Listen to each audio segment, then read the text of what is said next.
BMW E82. I want to give you guys a quick overview on the PDC installation, kind of what to expect and how it works. First of all, book time is 5.5 hours. It took me more like 8.5. Of course, my second time around it would be really quick because you become a lot more familiar with the plastic panels. So as a dealership, yeah, 5.5 hours, sure. If you're discovering things like I had to along the way, expect it to take a full day. Here are the sensors mounted on the front. They sit nice and flush for the most part. Sorry for all the bugs. It's a bit dirty, did a lot of highway driving. I actually had to pull this off because one of the sensors, the glue disconnected from the plastic, so I re-glued it, siliconed it in place, and that's kind of how they sit on the back of the bumper. Very easy to remove this bumper, you know, two screws here, then there's the 10mm up there, 4 on top, a couple on the bottom, splash guard. The hardest part about this install, short of the electronics, was getting the sensors to fit with the bumper, because the European front bumper has the sensors on a different location, or they might be on the relatively same location, they just had a different cross member with dimples in it, so we had to actually cut. I'm not thrilled about that, but it hasn't compromised the structural integrity, it just had to be cut. Also on the back here, there are pilot holes, or pilot X's for you to drill and make your holes there. The harness will go in here underneath this headlight, go up and around, that's it there. And it tucks away and it goes underneath this, so you have to remove all the fuses from there. Of course, remove the plastic trim everywhere, lift everything up and get it through that grommet inside the car. Going inside the car, you have a lovely interior, very comfortable. However, you need to remove this piece, the side. This trim piece pops out. This guy, which is attached to the larger glove box section, as well as the glove box itself. I call it the gun box. Nobody stores gloves in theirs. And then you pull the carpet back. You have access to the fuses that are right back in there, which you can get to for servicing with the glove box out. Those fuses are going to piggyback your power source for your PDC.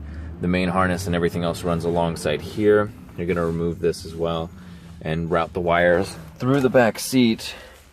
It runs basically right here on this seam between the seat, which does come out, and the side piece. I think this side piece stays in place, if I remember correctly.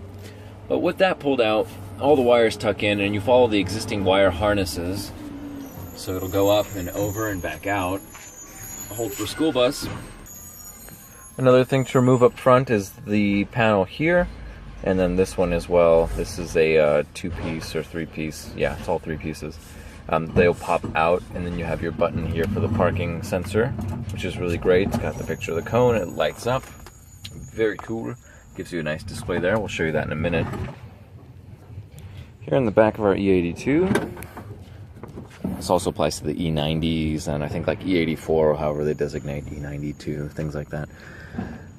The control unit's going to go under here. There's a new bracket that comes with it as well, and everything we got through Bimmertech, it was really helpful. The instructions are good for the most part. A little confusing in some places, but generally not so hard to do. You don't need to make any new connections at the battery. We did also at the same time install a rear view camera, which is easy because you're removing all the same trim pieces up front, and might as well do both at the same time, save you some effort. The wiring for that, of course, goes down in here, shares the grommet, and you can't see any seams.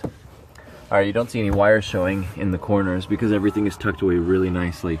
This piece does come out, actually, this side piece, and then this cladding here, all of the inside of the trunk to the right there, that all comes out as well. And here's a look at the rear sensors. They sit really well. We're gonna get these bumpers repainted, so yeah, there's a few scratches. You just gotta be very careful with these scuffs.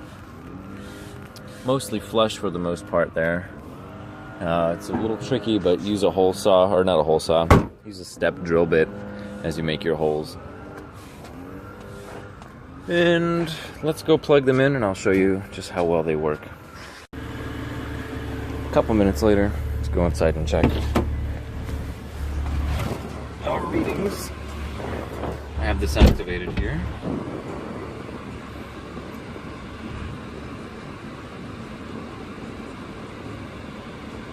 Can you try that corner again?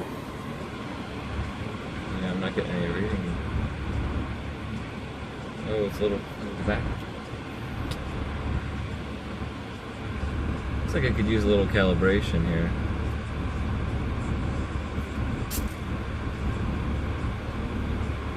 One more time.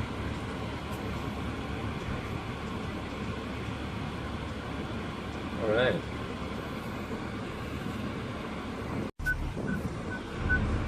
As you get closer to objects, it will beep for you finally.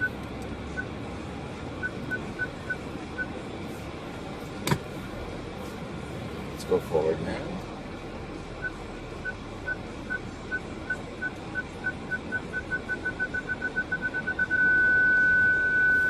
Let's see how close we are.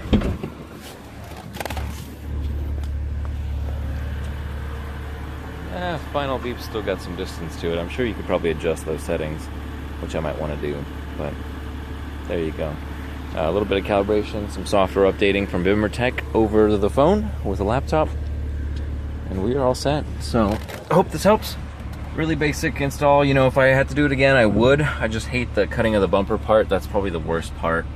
And I hope you get to enjoy your new PDC update installation overview. So yeah, if you do decide to go ahead with it, have fun and make sure you set aside a lot of time and a couple of drinks.